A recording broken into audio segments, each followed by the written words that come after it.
अस्सलामुअलैकुम।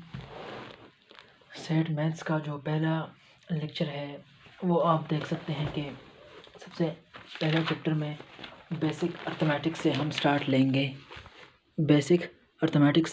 लेंगे। तो उसमें पहला टॉपिक है द नंबर लाइन। कौन सा टॉपिक है? The number line. Number line आपके पास एक इनफाइनाइट लाइन होती है, ठीक है, जिस पर आपके पास नंबर्स लिखे होते हैं, ठीक है। तो वो नंबर जो कि हैं वो 0 से स्टार्ट होते हैं। 0 के राइट साइड पर जो नंबर्स होते हैं वो आपके पास पॉजिटिव में होते हैं, यानी +1। तो प्लस तो हम लिखते नहीं है ना, तो 2, 3, 4, 5 और इसी तरह यहाँ पर जो नंबर होते हैं -1, -2, -3, -4 एंड सो ऑन, इसी तरह, ठीक है। यह नंबर लाइन है। बस सिर्फ इस बुक में ये बताया गया है कि 0 से राइट साइड पर जितने नंबर है वो आपके पास पॉजिटिव और 0 से लेफ़्ट पर जो नंबर्स है वो आपके पास नेगेटिव नंबर्स हैं, ठीक है। बेसिक अर्थमेटिक में आप लोगों को इस बात का इल्म होना ज़रूरी है कि नंबर्स जो के हैं वो आपके पास 2 किस्म के नंबर्स है। एक होते हैं रियल नंबर्स और दूसरे होते हैं इमेजिनरी नंबर्स। सही है, इमेजिनरी नंबर्स, सही है। और ये दोनों आपके साथ अगर मिल जाए तो इसको हम कहते हैं कॉम्प्लेक्स नंबर्स, सही है। यानी कॉम्प्लेक्स नंबर जो कि है वो किस किस चीज़ से बनता है? वो बनता है रियल नंबर्स से और इमेजिनरी नंबर्स से, सही हो गया। रियल नंबर्स में आपके पास दो अगले ब्रांच है। एक को हम कहते हैं रैशनल नंबर्स, सही हो गया, और एक को हम कहते हैं इर्रेशनल नंबर्स, सही हो गया। इमेजिनरी नंबर्स आपके पास वो होते हैं जिसको हम आयोटा की फॉर्म में लिख सकते हैं या अंडर द रूट -1, क्योंकि आयोटा स्क्वायर जो के हैं वो आपके पास किस चीज़ के बराबर है? 1 के बराबर है, सही है। आयोटा स्क्वायर किस चीज़ के बराबर है? -1 के बराबर है जी। आयोटा स्क्वायर जो के हैं वो आपके पास -1 के बराबर है। तो आयोटा जो हो गया वो आपके पास किस चीज़ के बराबर होगा? अगर मैं इसके इक्वेशन के दोनों तरफ पर अंडर रूट में ले लूँ तो यहाँ पर अंडर द रूट और यहाँ पर अंडर द रूट, तो ये स्क्वायर अंडर द रूट को काट लेगा। So iota is equal to under the root -1, समझ गए। तो इमेजिनरी नंबर वो होते हैं जिसमें आपके पास आयोटा होता है या under the root -1, under the root -1, तो वो आपके पास इमेजिनरी नंबर हो गए। यानी अगर आपसे कोई पूछे कि -5 ये क्या है, ये आपके पास रियल नंबर है, रैशनल है, इर्रेशनल है, इमेजिनरी है, क्या है? तो आप कहोगे कि इस -5 को मैं इस तरह लिख सकता हूँ, इस -5 को मैं इस तरह लिख सकता हूँ कि अंडर द रूट -1 मल्टीप्लाई 5। इस तरह मैं लिख सकता हूँ कि नहीं लिख सकता? अगर आप कहेंगे कि हाँ आप इस तरह लिख सकते हैं तो अंडर द रूट -1 आपके पास किस चीज़ के बराबर है? ये बराबर है आयोटा के, ठीक है। तो ये आपके पास 5 iota under the root 5 iota आपके पास आंसर बनता है, जो कि आपके पास एक इमेजिनरी नंबर है। क्या है? ये आपके पास एक इमेजिनरी नंबर है। होप आप लोगों ने इमेजिनरी नंबर को पहचान गए होंगे। अब मैं बात करता हूँ इर्रेशनल नंबर्स की। इर्रेशनल नंबर्स में आपके पास वो नंबर होते हैं जो परफेक्ट स्क्वायर या परफेक्ट क्यूब रूट नहीं होते। मेरे कहने का मतलब है कि अंडर द रूट 2 ये आपके पास किसी इसका परफेक्ट स्क्वायर तो नहीं है ना। मिसाल के तौर पर यहाँ पर अगर मैं लिखूँ कि अंडर द रूट 4, ये आपके पास ये अंडर द रूट 4 किस चीज़ का स्क्वायर रूट है? ये आपके पास 2 का। इसी तरह अंडर द रूट 16 ये आपके पास 4 का, और अंडर द रूट 9 ये आपके पास 3 का स्क्वायर रूट है, ठीक हो गया। 9 का स्क्वायर रूट आपके पास 3 है, 16 का स्क्वायर रूट आपके पास 4 है, और 4 का स्क्वायर रूट आपके पास 2 है, सही हो गया। लेकिन अगर मैं आपसे पूछूं कि 2 का स्क्वायर रूट आपके पास क्या है, तो आप कहोगे कि इसका जो ये आपके पास चूँकि परफेक्ट स्क्वायर रूट इसका कोई भी नहीं है, जैसे आपके पास 7 है कि 4 है, इसके बराबर है। तो कहने का मतलब है कि ये तो परफेक्ट 9 की तरह, 9 का स्क्वायर रूट की तरह 3 के बराबर तो नहीं है ना, परफेक्ट स्क्वायर तो ये नहीं है ना। जब इसका परफेक्ट स्क्वायर रूट नहीं बनता तो हम इसको इर्रेशनल मानेंगे, यानी अंडर द रूट 3 हो गया, अंडर द रूट 5 हो गया, सही है, क्योंकि 4 का तो आपके पास अब अंडर द रूट 4 का जो स्क्वायर रूट है, स्क्वायर रूट 4 वो आपके पास 2 के बराबर है, तो ये तो आपके पास इर्रेशनल नहीं है, क्योंकि इर्रेशनल आपके पास वो रेडिकल्स वाले नंबर्स होते हैं जिनका आपके पास स्क्वायर रूट परफेक्ट ना आता हो, किसी नंबर का परफेक्ट स्क्वायर ना हो। ये आपके पास 3 हो गया, 5 हो गया, इसी तरह 6 हो गया, अंडर द रूट 7 हो गया, अंडर द रूट 8 हो गया, फिर 9 नहीं है, अंडर द रूट 10।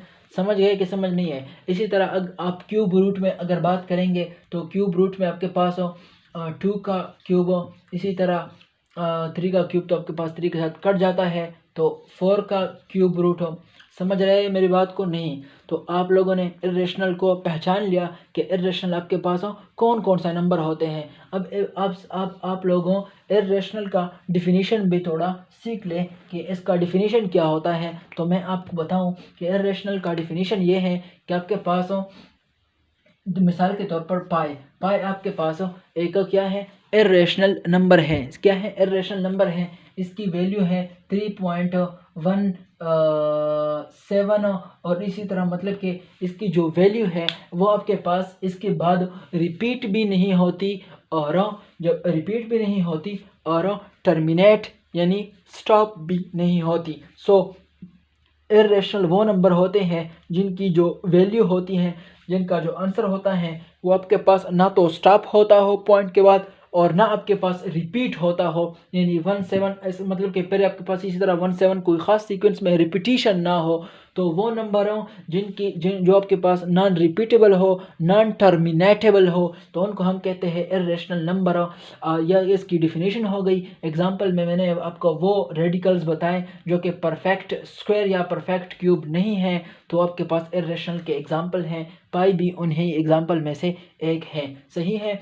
बाकी जितनी भी बचे तो उनको हम रेशनल नंबर्स कहते हैं, सही हो गया।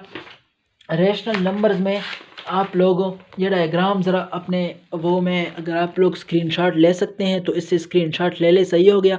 रियल्स नंबर में इर्रेशनल का होता मैंने आप लोगों को बता दिया। अब ये रेशनल आते हैं। रेशनल में आपके पास इंटीजर्स और फ्रैक्शंस आते हैं, सही हो गया। रेशनल वो होते हैं जो रेशनल का जो वर्ड्स है वो आपके पास रेशो से आया है, यानी P/Q यानी रेशो के फॉर्म में जो लिख सकते हैं। तो फ्रैक्शंस भी आप वो तो खुद आपके पास फ्रैक्शंस की फॉर्म में होते हैं, लेकिन अगर मेरे पास कोई इंटीजर है 4 तो उसको भी मैं फ्रैक्शन की फॉर्म में लिख सकता हूँ, यानी 4 के नीचे अगर मैं 1 लिखूँ तो कोई कुछ तो नहीं होता है ना, ठीक है। कहने का मतलब है कि आपके पास जो इंटीजर्स हैं वो भी आपके पास रेशनल है, यानी उनको भी हम रेशो की फॉर्म में लिख सकते हैं। ज़ीरो भी आपके पास एक इंटीजर है, इस बात को आपने ध्यान में रखना होगा। फिर ये जो आपके पास जो इंटीजर्स हैं, सही है, इसमें आपके पास होल नंबर 0 से शुरू होते हैं, यानी 0 1 2 3 4 5 6 अप टू इन्फिनिटी, ये आपके पास होल नंबर्स है, सही हो गया। इसके बाद जो नेचुरल नंबर्स है वो आपके पास 1 से शुरू होते हैं, सही हो गया। और इवन नंबर्स आप जानते हैं, ऑड नंबर भी आप जानते हैं। इवन नंबर वो होते हैं जो 2 पर आपके पास हो, मतलब कि एग्जैक्टली 2 पर डिवाइड हो, यानी 2 पर जो नंबर तकसीम होने वाले नंबर होते हैं उनको हम इवन नंबर कहते हैं, और जो 2 पर एग्जैक्टली डिवाइड नहीं होते हैं उनको हम ऑड नंबर कहते हैं। अब कहते हैं प्राइम नंबर के प्राइम नंबर कौन से होते हैं। तो प्राइम नंबर के लिए मैं आप लोगों को बता दूं कि वो नंबर जो सिर्फ़ और सिर्फ ख़ुद पर डिवाइड होते हो और साथ साथ 1 पर डिवाइड होते हो, उन नंबर को हम प्राइम नंबर कहते हैं। यानी अगर आप लोग ले लें 3 को, ये ख़ुद पर डिवाइड होता है और 3 1 ज़ार आपके पास 3 आ जाता है, ख़ुद पर तो डिवाइड हो गया ना, लेकिन ये साथ साथ आपके पास 1 पर भी डिवाइड होता है, 1 3 ज़ार 3 हो गया ना। तो वो नंबर जो ख़ुद पर डिवाइड होते हो और 1 पर डिवाइड होते हो उनको हम प्राइम नंबर कहते हैं, सही हो गया। तो ये आपके पास 2 हो गया, 2 आपके पास प्राइम नंबर है, 3 प्राइम नंबर है, 5 प्राइम नंबर है, फिर 6 नहीं है, 7 प्राइम नंबर है, 8 नहीं है, 9 नहीं है, 10 भी नहीं है, 11 आपके पास प्राइम नंबर है, ठीक है। इसी तरह आप जाते रहो।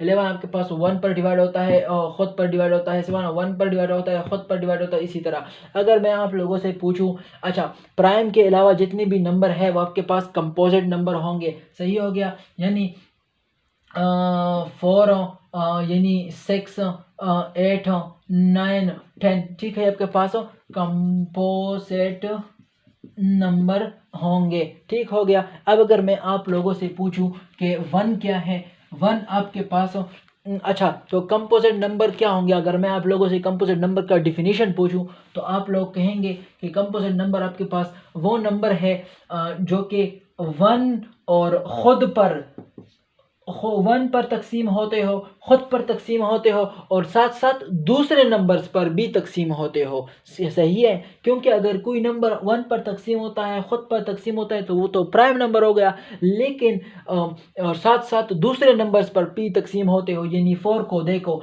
4 को अगर मैं 4 पर डिवाइड करूँ तो 4 1 ज़ार 4 तो ख़ुद पर तो तकसीम हो गया, लेकिन साथ साथ 1 पर भी तकसीम हो गया। ये तो आपके पास ये कंडीशन तो प्राइम नंबर के लिए है, लेकिन 4 तो आपके पास 2 पर भी तकसीम होता है, यानी 2 पर भी डिवाइड होता है, 2 2 ज़ार 4, सही हो गया ना। तो क्या कहने का मतलब क्या है, कहने का मतलब ये है कि आपके पास ये तो प्राइम की जो कंडीशन से को फेल कर गया, तो जो प्राइम की कंडीशन को फेल करी यानी 1 पर डिवाइड हो, ख़ुद पर डिवाइड हो, साथ साथ दूसरे नंबर पर डिवाइड हो, तो उनको हम क्या कहेंगे, कंपोजिट नंबर। अब जो 1 है ना, 1 अगर आपसे किसी ने पूछा कि ये प्राइम है या ये कंपोजिट है, तो आप कहोगे कि ये ना तो प्राइम है और ना कंपोजिट है। क्योंकि अगर मैं प्राइम का डिफिनीशन इस पर लगाऊं कि ये आपके पास ख़ुद पर डिवाइड हो और 1 पर डिवाइड हो, क्योंकि ये 1 आपके पास ख़ुद भी आपके पास 1 है और 1 भी आपके पास 1 है, तो ये आपके पास प्राइम की कंडीशन को फुलफिल नहीं करता, तो इसलिए आपके पास प्राइम नहीं है। और कंपोजिट के लिए तो 1 पर डिवाइड हो, ख़ुद पर डिवाइड हो, साथ साथ कुछ और नंबर पर भी डिवाइड हो, तो ये आपके पास वो कंडीशन भी अप्लाई नहीं करता, तो इसलिए 1 आपके पास ना तो प्राइम है ना आपके पास हो ये कंपोजिट नंबर है। नंबर्स हमने पढ़े, इसके बाद नेक्स्ट टॉपिक में हम एब्सोल्यूट वैल्यू के बारे में पढ़ेंगे, सही हो गया। रियल नंबर एंड सब की पहचान आपको हो गई। अब आगे नेक्स्ट में हम एब्सोल्यूट वैल्यू के बारे में पढ़ेंगे, ठीक हो गया।